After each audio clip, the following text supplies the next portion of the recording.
거룩하신 하나님, 성령 강림의 역사를 체험하고 그들의 삶이 변화되었던 것처럼 오늘 우리가 성령 강림의 역사를 체험하며 초대교회 성도들처럼 대담하게 하나님의 복음을 증거할 수 있는 증인의 삶을 결단하는 예배가 되게 하옵소서. 부족한 종을 세워서 하나님의 말씀을 증거할 수 있는 은혜를 주셨사오니 이 시간 전하는 자나 말씀을 듣는 모든 이에게 성령의 놀라운 역사가 임하는 충만한 예배가 되게 하옵소서. 거룩하신 예수님의 이름으로 기도 올리옵나이다. 아멘. 할렐루야. 아멘. 오늘 또 예배 자리에 나오신 여러분들, 하나님께서 여러분들을 축복하실 줄로 믿습니다. 아멘. 자, 오늘은 교회 절기상 성령 강림 주일로 지키는 주일입니다. 예수님께서 십자가 상에서 죽으셨다가 부활하시고 그리고 이 땅에 40일 정도 제자들과 만나시고 또 여러 사람들을 만나셨습니다. 그리고 승천하시면서 제자들에게 주신 말씀이 내가 다시 오겠다는 약속의 말씀, 또 하나는 나를 대신해서 성령이 너희와 함께 있을 것이다. 내가 보혜사 성령을 너희에게 보내주겠다. 감람산에서 500명의 사람들이 예수님의 승천하신 모습을 바라보고 그 중에 제자들과 120명의 성도들이 마가 요한의 다락방에 모여서 성령을 주시겠다는 약속의 말씀을 믿고 기도하기를 시작했습니다. 그리고 10일 만에 그들은 성령의 역사에 체험을 했던 사람들이 제자들과 초대교회 성도들입니다. 실제적으로 여러분, 이런 성령의 역사를 체험한 바로 기념의 주일이 바로 오늘 성령 강림 주일이다, 이렇게 볼 수가 있어요. 성경을 한번 보시죠. 사도행전 2장 1절로 4절의 말씀에 보면 오순절 날이 이미 이름에 그들이 다 같이 한 곳에 모였더니 호련히 하늘로부터 급하고 강한 바람 같은 소리가 있어 그들이 앉은 온 집에 가득하며 마치 불의 혀처럼 갈라지는 것들이 그들에게 보여 각 사람 위에 하나씩 임하여 있더니 그들이 다 성령의 충만함을 받고 성령이 말하게 하심을 따라 다른 언어들로 말하기를 시작하니라. 아멘. 이렇게 오늘 말씀해 보니까 다 성령의 충만함을 받고 성령이 말하게 하심을 따라, 이렇게 성경이 우리에게 증언을 해주고 있습니다. 여러분, 성령이라고 하는 것이 바로 과연 어떤 것일까요? 왜 주님은 이 땅의 신앙생활을 감당하고 있는 제자들과 성도들에게 보혜사 성령을 저와 여러분들에게도 주신다고 약속을 하셨을까요? 성령은 우리에게 좋은 생각, 그리고 성령은 우리에게 좋은 마음, 좋은 말, 믿음의 생각, 좋은 생각을 하게 하는 결정적인 은혜가 되는 것이 성령의 역사입니다. 그런데 반대로 악한 영은 인간에게 나쁜 생각, 악한 마음, 악한 말, 불신앙적인 생각, 악한 행동을 하게 만드는 것이 바로 악한 영의 역사인 것을 우리가 알 수가 있습니다.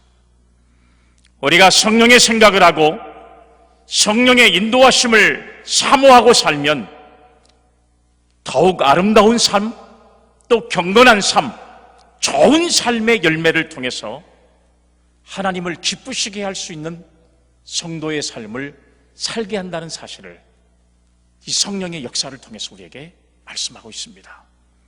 그런데 악한 영의 유혹을 따라 살면 죄와 어두움의 삶을 살게 되고 나쁜 삶의 열매를 맺어서 하나님을 노엽게 만들고 점점 더 하나님과 멀어지는 삶을 살다가 결국은 심판을 받고 멸망을 당할 수밖에 없는 삶을 살아가는 것이 악한 영에 사로잡힌 사람들의 마지막 종말의 모습입니다.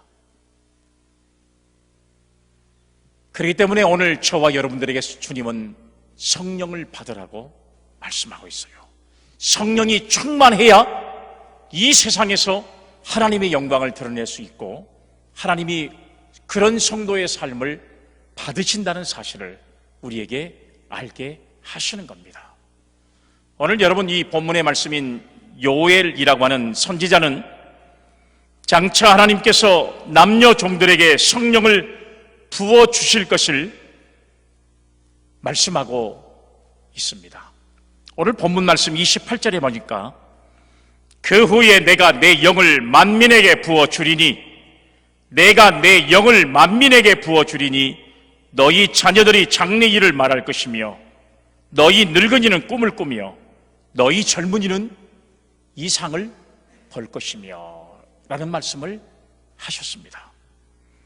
신약에서도 보면 요엘 선지자의 말씀을 인용하고 있는데요, 죽음을 이기시고 부활하신 예수님께서 아버지께서 부어주실 성령에 대해서는 사도행전 2장 17절로 18절의 말씀에 이렇게 기록하고 있습니다. 하나님이 말씀하시기를 말세에 내가 내 영을 모든 육체에 부어주리니 너희의 자녀들은 예언할 것이요 너희의 젊은이들은 환상을 보고 너희의 늙은이들은 꿈을 꾸리라. 그때에 내가 내 영을 내 남종과 여종들에게 부어주리니 그들이 예언을 할 것이요. 아멘. 이렇게 말씀을 기록하고 있습니다. 우리가 보통 성령의 역사 그러면 마가 요한의 다락방에서 성령의 은혜를 달라고 기도했던 120명의 사람들이 성령을 받은 것이 시조라고 생각을 하는 경우들이 있어요. 그러나 여러분 그렇지 않습니다. 구약 성경의 요엘서는 3장으로 구성이 되어 있지만 오늘 읽은 2장의 말씀이 요엘서의 가장 핵심적인 내용을 담고 있는 성경입니다. 이 말씀을 두 부분으로 생각할 수 있는데 전반부는 1절에서 17절까지 말씀인데요, 남유대 땅에 이말 메뚜기 재앙에 관한 이야기가 전반부에 기록이 되어 있습니다. 이 재앙을 보면서 성경은 우리에게 뭐라고 교훈하고 있냐? 여호와의 날이다라고 하는 사실로 이야기하고 있습니다. 그러니까 여호와의 날이라고 하는 말은 하나님의 심판이 임할 것이다 라고 하는 사실을 예언하고 있습니다. 이 말씀은 장차 이스라엘 백성들에게 임할 결정적인 심판이, 마지막의 종말이 그들에게 나타날 것인데, 실제적으로 여러분 BC 722년과 BC 586년에 각각 있었던 이스라엘의 마지막 날을 요엘은 미리 예언하고 너희들이 성령의 충만함을 받지 않으면 멸망의 삶을 살아갈 수밖에 없을 것이다, 이 사실을 성경을 통해서 미리 말씀하고 있습니다. 실제적으로 여러분 BC 722년에 아수르는 북이스라엘을 침략해서 북이스라엘을 멸망시킨 그런 사실이 여러분 역사 가운데 있습니다. 우리가 여러분 역사적으로 보면 BC 586년에 바벨론은 남유다를 침공해서 그야말로 그 남유다의 모든 성전을 회파하고 백성들을 바벨론의 포로의 생활을 70년을 하게 했던 시작이 바로 BC 586년 남유다의 멸망의 사건입니다.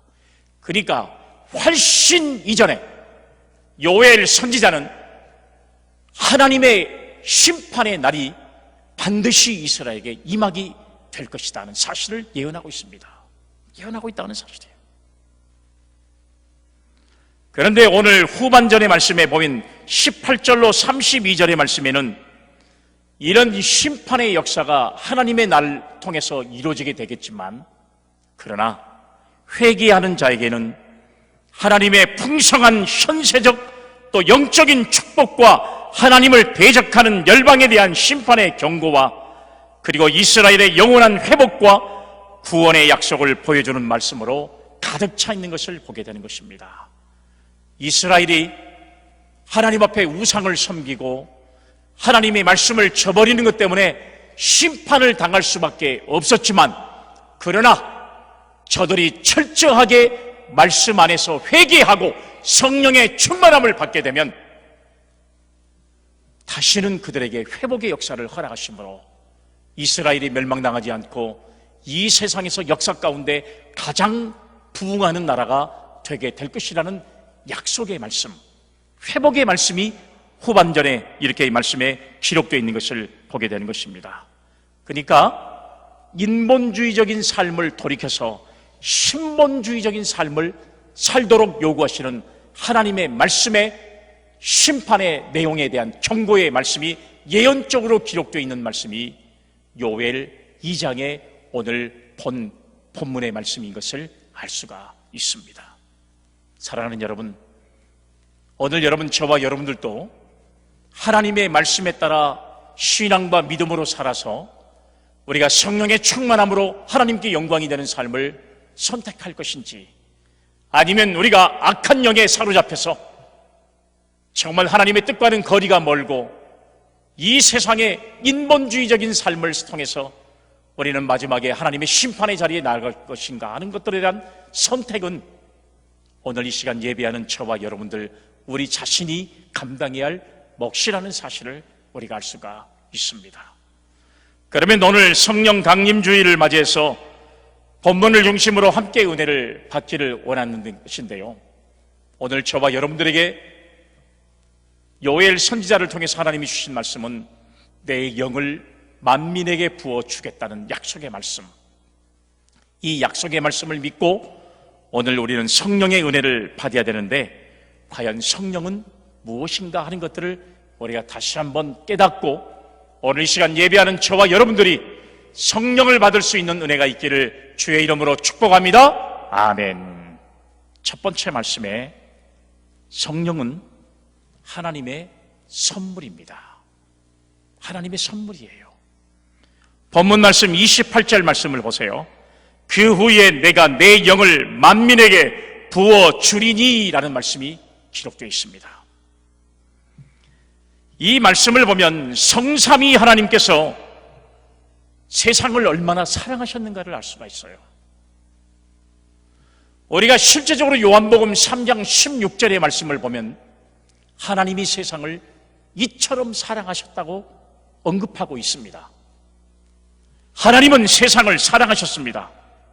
그랬기 때문에 성자 예수님을 우리에게 주셨고, 누구든지 예수님을 믿고 영접하는 자에게 영생을 선물로 주신다고 약속하셨습니다.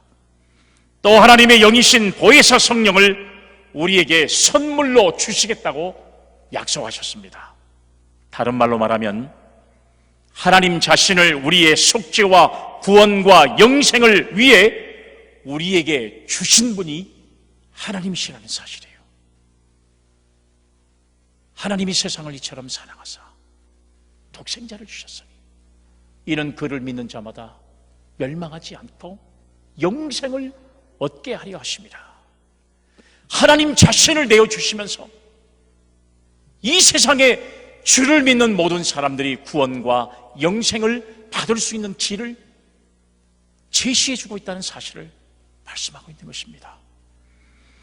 성도가 성령을 받아야 예수님이 나의 구주로 믿어지게 되고, 하나님의 말씀을 깨달아지게 되고, 그리고 믿어지게 되고, 거듭나 새 사람이 되게 하고, 자신이 말할 수 없는 죄인인 것을 깨닫고 회개하게 되고, 그리고 하나님과 이웃을 사랑할 수 있기 때문에 하나님은 예수 그리스도로 말미암아 거듭난 믿음의 사람들에게 성령을 주심으로 변화된 삶을 살아가기를 간절히 원하신 분이 하나님이신 줄로 믿으시기를 바랍니다. 아멘.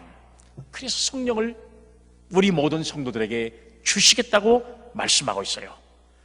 그렇기 때문에 성령의 도우심이 없이는 참 믿음의 사람으로 구원받는 하나님의 자녀로 살 수 없기 때문에 오늘 하나님은 저와 여러분들에게 성령을 선물로 주신 줄로 믿으시기를 바랍니다. 아멘.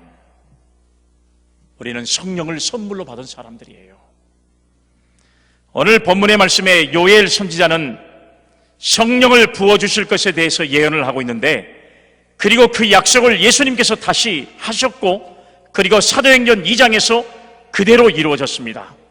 구약시대에 필요한 때 또 필요한 장소에서 필요한 사람에게 성령이 임했던 것을 우리가 볼 수 있는데요, 신약성경에도 마찬가지입니다. 오늘 여러분 이 말씀에 대한 약속이잖아요. 내 영을 만민에게 부어주리니, 하나님께서는 하나님이 사랑하는 백성들에게 성령을 막 부어주시겠다고 말씀하고 있어요. 오늘 여기 말씀해 보니까 내가 내 영을 만민에게 부어주리라고 약속하셨는데요, 여기서 만민에게라고 하는 말씀은 모든 사람에게, 모든 사람을 말하고 있는 거예요. 그런데 여기 모든 사람이라고 해서 한 사람도 빼놓지 않고 라는 말씀은 아니에요. 이 말씀을 전제하고 있지는 않습니다. 오늘 사랑하는 여러분, 이 말씀은 어떤 말씀을 이야기하고 있냐? 준비된 사람에게는, 성령을 받으려고 준비된 사람에게는, 구원을 받으려고 준비된 사람에게는, 성령의 은혜를 받으려고 준비된 사람에게는, 영생의 은혜를 받으려고 준비된 사람에게는 반드시 이것을 주시겠다고 우리에게 약속한 줄로 믿습니다. 아멘. 그래서 하나님은 모든 사람이 다 구원에 이르기를 원하지만, 너무 많은 사람들이 하나님의 사랑과 초청과 은총을 받기를 원하지 않고 거절하기 때문에 받지 못하는 경우들이 얼마나 많은지 몰라요. 그러나 이런 하나님의 말씀을 받아들이고 주님을 영접하고 섬기는 사람에게는 영생뿐만 아니라 성령을 선물로 주신다는 약속을 믿을 수 있기를 바랍니다. 아멘. 이것은 유대인뿐만 아니라 이방인들에게도 주시겠다는 약속의 말씀을 하셨습니다. 왜요? 그리스도 안에서는 유대인과 이방인이 구별이 없기 때문인 줄로 믿으시기를 바랍니다. 아멘. 그래서 우리는 성령을 선물로 받은 위대한 신앙과 믿음을 가진 사람들인 줄로 믿습니다. 아멘.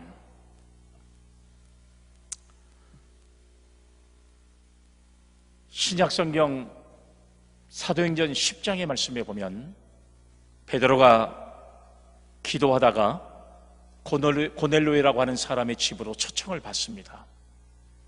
하나님은 환상을 통해서 베드로가 이방인에 대한 편견을 무너뜨리고 이방인 고넬료의 집으로 가게 했고, 거기 모인 모든 무리에게 복음을 전할 때에 그들에게 성령이 임했다라고 하는 말씀이 기록되어 있습니다. 당시만 해도 유대인들뿐만 아니라 모든 예수님의 제자들은 예수 그리스도의 복음, 그리고 구원, 그리고 성령의 은혜는 유대인들 것이라고만 생각을 했습니다. 유대인 외에 이 복음을 다른 데 전하지 않았어요. 그러나 고넬료의 집으로 초청을 받았던 베드로의 사건 이후에 이방 선교의 문이 열려지게 되고, 그리고 이방인에게 세례가 베풀어지게 되고, 그리고 말씀을 받은 고넬료의 가정이 성령의 충만함을 받은 줄로 믿습니다. 그래서 여러분, 하나님이 주신 성령은 이방인에게나 유대인에게나 문제가 없는 거예요. 다 하나인 것인, 이런 사실을 성경이 증언하고 있습니다. 사도행전 10장 44절로 45절의 말씀에 보니까 베드로가 이 말을 할 때에 성령이 말씀 듣는 모든 사람에게 내려오시니, 성령이 말씀 듣는 모든 사람에게 내려오시니 베드로와 함께 온 할례 받은 신자들이 이방인들에게 성령 부어 주심으로 말미암아 놀랐다. 할렐루야. 아멘. 사랑하는 여러분, 오늘 여러분 이 말씀 보세요. 베드로가 이 말을 할 때에 성령이 말씀을 듣는 모든 사람에게 내려오시니라는 말씀이 기록됐습니다. 성령을 만민에게 부어주신다는 말씀 가운데는 신분의 계급을 막론하고 하나님께서 준비된 사람에게 부어주실 것이라는 사실을 말씀하고 있는 거예요. 유대인에게는 주시고 이방인에게는 주시지 않는 것이 아니고, 여러분 베드로에게도 성령의 은혜를 주셨고 고넬료에게도 이방인이었지만 주셨고, 그리고 여러분 어른에게만 주는 게 아니라 어린아이에게도 성령의 역사가 임했다고 하는 사실이에요.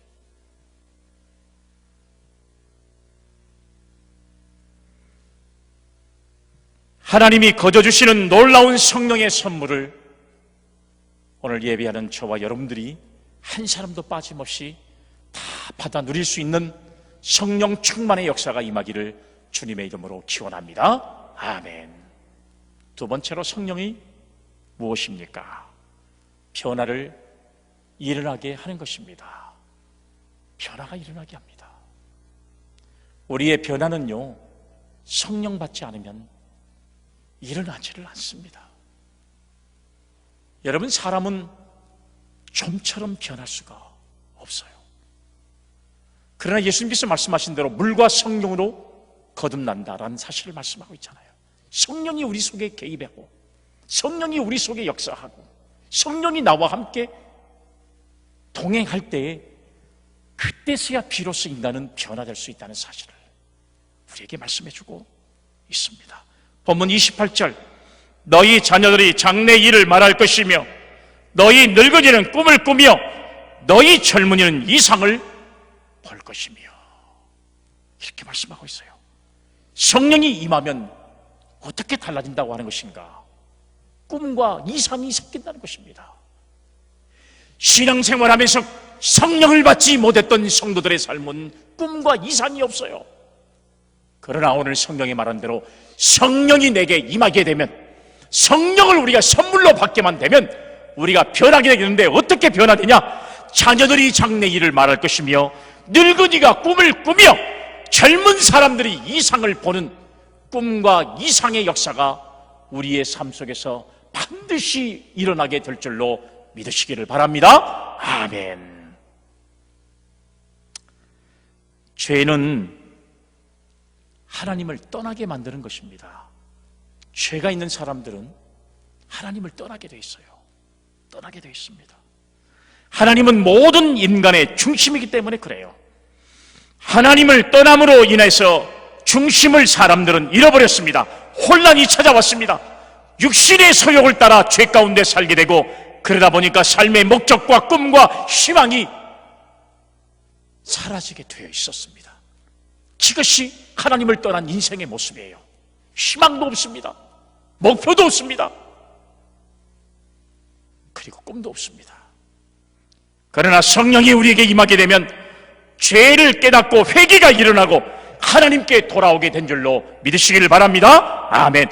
그때 사는 목적을 깨닫게 되고 꿈과 소망이 생기게 되고, 나는 인생이 다 되었다고 소망이 없다고 절망하던 노인들까지도 새로운 인생을 꿈꾸게 되고 소망 가운데 살게 되는 역사를 다시 한번 갖게 되는 그런 변화의 역사의 주인공이 될 줄로 믿으시기를 바랍니다. 아멘.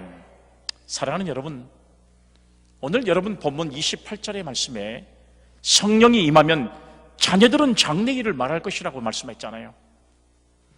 하나님의 영이신 성령을 받게 되면 영적인 통찰력을 갖게 돼서 하나님의 세계를 바라볼 수 있다는 겁니다. 오늘 성령이 저와 여러분들에게 임하기만 하면 우리가 하나님의 세계를 바라볼 수 있는 영적인 능력을 갖게 된다는 사실이에요. 스피리추얼 파워, 영적인 능력이에요. 영적인 능력. 우리가 성령의 역사를 체험하지 못하면 육신적인 삶, 세상의 것만 보이기만 시작하는데요, 성령의 은혜를 체험하는 성도는 영적인 세계를 바라볼 수 있다는 거예요. 영적인 세계가 다 눈에 펼쳐지는 겁니다. 그런 사람들의 삶은 변화가 될 수밖에 없죠. 왜요? 오늘 성경에 말한 대로 자녀들이 장래 일을 말할 것이며 늙은이는 꿈을 꾸며 젊은이는 이상을 보게 되니까 영적인 충만한 삶을 살아갈 수 있는 성도의 삶이 된다는 사실을 말씀하고 있어요. 그래서 하나님의 하시고자 하는 뜻을 깨닫고 그 뜻을 말하게 되는 것입니다. 그런 사람은 내일 일을 염려하지 아니하고 미래의 장래를 위해서 예비하는 지혜로운 사람이 되는 것입니다. 성령의 충만함이 없으니까 세상 일에 염려하고 지금 일에 걱정하고 하나님의 사랑과 은혜를 보지 못하고 영적인 미래를 바라보지 못하고 하나님의 장차 일을 바라보지 못하는 근시안적인 삶을 살아갈 수밖에 없는, 육신의 삶에서 벗어나지 못하는 삶을 살아가게 되는 것입니다. 어떤 사람이 성령 받은 사람이고 어떤 사람이 성령 받지 않은 것이냐? 성령 받지 못해도 성령 받은 척해도 우리가 여러분 행동하거나 말하는 거 보면 그 사람이 성령이 충만한 사람인가 그렇지 못하는 사람인가를 알 수가 있는 거예요. 왜요? 마음은 반드시 행동으로 나타나게 되어 있기 때문에 그래요. 반드시 나타나게 되어 있습니다. 또한 성령이 임하면 청년들이 비전을 보게 될 것이라고 말씀했어요. 앞으로 펼쳐질 은혜의 날을 통찰하면서 은혜의 생활 곧 비전과 꿈이 있는 생활을 할 것이라고 하는 사실이에요. 성경은 꿈이 없는 백성은 망할 것이라고 말씀했잖아요. 저는요 지금 오늘날의 젊은이들을 보면서 참 많은 염려가 돼요. 정말 신앙생활을 잘하는 청년들을 바라보면 가끔 여러분 방송에서 보면 정말로 나라와 민족을 위해서 기도하고 하나님 앞에 영광의 찬양을 올려드리면서 간절하게 신앙생활하는 그 청년들의 모습을 바라보면서 희망이 생깁니다. 그러나 여러분 교회가 어떤 사회적인 문제에 돌입을 했다라고 하는 방송이 나오자마자 댓글에 보면 기독교를 폄하하고 하나님을 경외하지 못한 온갖 말들이 난무하는 모습들을 바라보면서 그런 사람들은 영적 통찰력이 없기 때문에 그렇게 할 수밖에 없구나, 안타까움의 역사가 얼마나 마음속에 드는지 몰라요. 비신앙적인 사람들의 마지막의 목숨은 하나님께서 말씀한 대로 종말에는 멸망인데 그렇게 치닫고 있는 오늘날의 젊은 세대들을 바라보면서 오늘 성령이 말한 대로 젊은이는 이상을 보고 새로운 꿈을 가져야 되는데 그런 은혜를 내다보지 못하는 그런 모습에 안타까운 생각들을 얼마나 많이 갖는지 몰라요. 성령을 히브리 말로 무하흐라는 말로 단어를 사용합니다. 무하흐. 여러분 이 말은 하나님의 입, 기운, 생기, 숨결 이런 뜻을 가지고 있습니다. 무하흐라는 말씀이. 성령을 히브리 말로 헬라어로 말씀을 이야기하면 파라클레토스라고 하는 말이에요. 여러분들이 잘 알고 있는 말이죠. 여러분 이 말은 협조자, 그 다음에 변호자, 위로자, 상담자라고 하는 그런 뜻을 가지고 있는 이런 단어입니다. 그러니까 성령은 성도로 하여금 거듭나게 하고 진리를 깨닫게 하고 담대한 증인이 되게 해서 결국은 그 안에 있는 죄를 깨닫고 회개하고 기도하게 하고 온유하고 겸손한 예수님의 마음을 품게 해서 죄의 유혹을 이기게 하고 성결한 사람으로 살게 하고 은사를 받게 하고 하나님의 기뻐하시는 열매를 맺게 함으로 사랑의 사람으로 살게 하고 충만한 은혜 가운데 살게 하는 등 하나님의 자녀로서의 삶을 믿음으로 살게 하는 역할을 감당하는 것이 바로 성령의 역사인 줄로 믿으시기를 바랍니다. 아멘. 이렇게 좋은 성령의 선물을 하나님이 주신다는 사실이에요. 오늘 여러분 이런 성령의 은혜를 선물로 받은 우리 믿음의 사람들은 성령을 받고 우리의 삶이 변화되지 않으면 안 된다는 사실이에요. 성령을 받은 사람은 변화될 수밖에 없다는 것입니다. 성령 받지 못하니까 변화되지 못하는 것입니다. 우리의 신앙생활에 하만 묵어가지 우리가 왜 변화되지 못하고 우리가 왜 우리의 신앙이 거듭나지 못하는 이유가 뭔지 아세요? 성령 받지 못하니까 그래요. 우리가 성령 받기만 하면 세상이 달라지는 거예요. 하나님의 세계를 바라볼 수 있는 겁니다. 우리의 행동이 달라지는 겁니다. 삶의 방향이 달라지는 겁니다. 목적이 달라지는 겁니다. 이런 은혜를 누릴 수 있는 성도가 된다는 사실이에요. 우리는 성령의 충만한 은혜를 받아서 저와 여러분들의 삶이 변화되기를 주의 이름으로 축복합니다. 아멘. 그러면 세 번째는 성령을 받으려면 어떻게 해야 될 것이냐. 여러분 이거 성령 참 좋은 것인데 성령을 받으려면 어떻게 해야 될 것이냐. 첫 번째가 약속을 믿는 자가 돼야 돼요. 단 조서가 있습니다. 말씀을 통해서 약속을 믿는 자가 되어야 우리는 성령을 받을 수 있는 줄로 믿습니다. 사도행전 1장 4절 말씀에 사도와 함께 모이사 그들에게 분부하여 이르시되 예루살렘을 떠나지 말고 내게서 들은 바 아버지께서 약속하신 것을 기다리라. 할렐루야. 아멘. 약속하신 것을 기다리라. 그러니까 중요한 것은 성령을 받으려면 약속을 믿는 자가 되어야 할 줄로 믿습니다. 아멘. 성령 강림의 역사는요, 갑작스럽게 일어나는 것이 아니에요. 약속을 통해서 이루어진 것입니다. 예수님은 승천하기 직전에 제자들에게 성령 강림의 약속을 하셨습니다. 그러나 이 약속은 일찍이 하나님께서 요엘 선지자를 통해서 구약시대에 이미 약속을 하신 말씀이 구약성경에 기록되어 있다는 사실이에요. 이미 약속하셨습니다. 성도는 항상 신실하신 말씀을, 하나님의 말씀을 따라 사는 자가 되어야 합니다. 하나님은 그 약속을 꼭 이루어 주시는 분이라는 사실이에요. 하나님의 약속은 확실성의 바탕을 두고 있다는 사실을 꼭 믿을 수 있기를 주의 이름으로 기원합니다. 아멘. 그러니까 주님께서도 약속하셨잖아요. 내가 승천할 때 하는 말이, 첫 번째는 내가 너희에게 본 모습 그대로 다시 오실 것이라는 재림의 약속을 하셨어요. 그리고 성령을 너희에게 보내주겠다. 두 가지 약속을 하셨습니다. 그러면 성령의 강림은 있었습니다.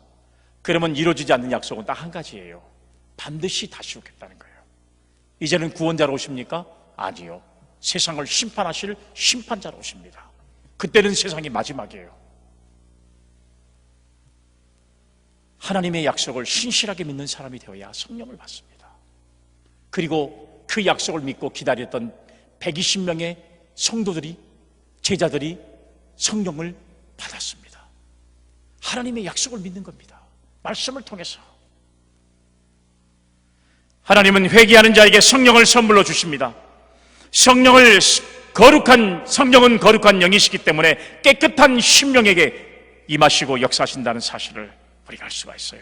성도는 성령의 도우심을 힘입고 성결한 마음을 가지고 늘 성령의 인도하심을 받아야 성령을 받을 수 있다는 사실을 꼭 깨닫기를 주의 이름으로 기원합니다. 아멘. 두 번째는요, 죄를 회개해야 된다는 사실이에요. 죄를 회개해야 성령을 받을 수 있습니다. 사도행전 2장 38절, 베드로가 이르되 너희가 회개하여 성령의 은혜를 받기 위해서는 회개하는 신앙이 우리에게 있어야만 성령을 받을 수 있다는 사실을 말씀합니다. 세 번째는 성령을 사모하고 간구해야만 받을 수가 있다는 사실이에요. 성령은 인격적인 신이기 때문에 사모하는 자에게 임하십니다. 말씀을 들을 때에는 은혜를 사모하는 마음으로, 믿음으로 들을 때 역사하신다는 사실이에요. 고넬료가 자기의 가족과 친척, 친구들을 모아놓고 은혜를 사모하니까 베드로가 오기를 기다렸다가 결국은 그들은 성령의 은혜를 체험받은 줄로 믿습니다. 아멘. 성령을 사모하지 않으면 하나님 앞에 받지를 못해요. 120명의 사람들이 여러분 열흘 동안 주여 성령 주시옵소서 이렇게 했겠습니까? 성령을 달라고 얼마나 간구하겠습니까? 성령을 주시옵소서. 그들은 밥을 먹은지 안 먹은지도 모르게 성령을 달라고 얼마나 기도했겠어요. 그렇게 임할 때 회오리 같은 성령의 역사가 그들에게 임한 줄로 믿으시기를 바랍니다. 아멘. 말씀을 간절히 사모하고 경청하는 성도들이 되시기를 바랍니다. 주님의 말씀을 듣고 120명의 성도가 마가의 다락방에서 여러 날 사모하고 기도하다가 오순절날에 모두가 성령 충만함의 체험이 되었던 것처럼 약속을 믿고 사모하고 힘써 기도할 때에 성령이 임하는 역사를 체험하는 우리 믿음의 성도들이 다 되시기를 주의 이름으로 기원합니다. 아멘. 마지막 결론적인 말씀, 네 번째는 성령을 받은 성도에게 능력이 나타나는데 어떤 능력이 나타날까요? 첫 번째는 사도행전 1장 8절의 말씀을 한번 읽어보시죠. 오직 성령이 너희에게 임하시면 너희가 권능을 받고 예루살렘과 온 유대와 사마리아와 땅끝까지 이르러 내 증인이 되리라 하시니라. 할렐루야. 아멘. 첫 번째는요, 전도의 능력이 생기는 겁니다. 전도의 능력이 생기는 겁니다. 내가 전할 말씀을 생각나게 하기도 하고 듣는 자의 마음을 열게 해서 내 마음을 내 말씀을 이해하고 받아들이게 하고 기이한 일들을 일어나게 하는 것입니다. 전도자의 곁에는 항상 이런 모양으로 성령이 역사한다는 사실이에요. 두 번째는 기도의 능력이 나타납니다. 기도하지 못하는 하나님, 나는 왜 기도의 능력이 없습니까? 왜요? 성령을 받지 못하니까. 기도의 능력이 없잖아요.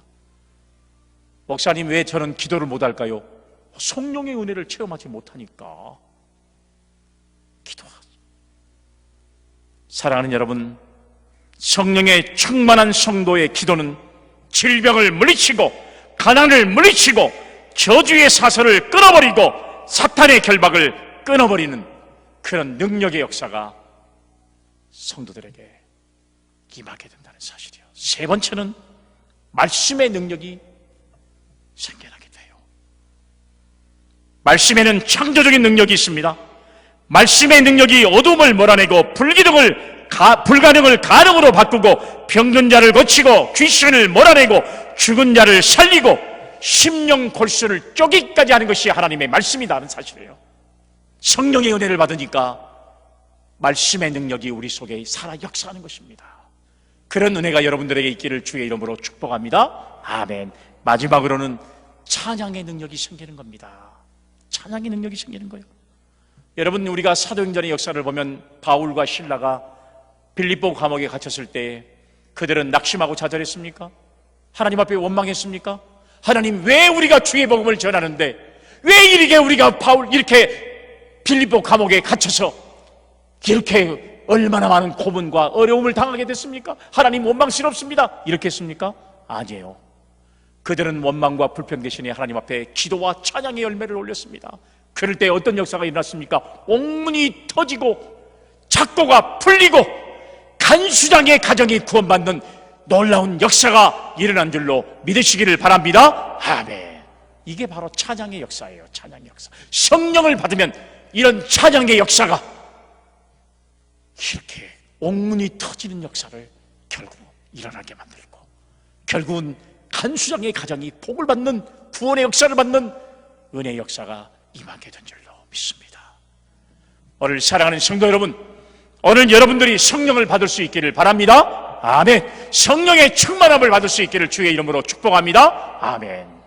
거룩하신 하나님 아버지, 우리가 성령 강림주의를 맞이해서 우리 안에 성령이 있는지를 다시 한번 깨닫게 하시고, 과연 우리가 성령의 충만함은 신앙과 믿음을 가지고 살아가는지를 다시 한번 돌아볼 수 있는 은혜로 우리의 신앙과 믿음이 변화되는 아름다운 은혜가 임하게 하옵소서. 거룩하신 예수님의 이름으로 기도 올리옵나이다. 아멘.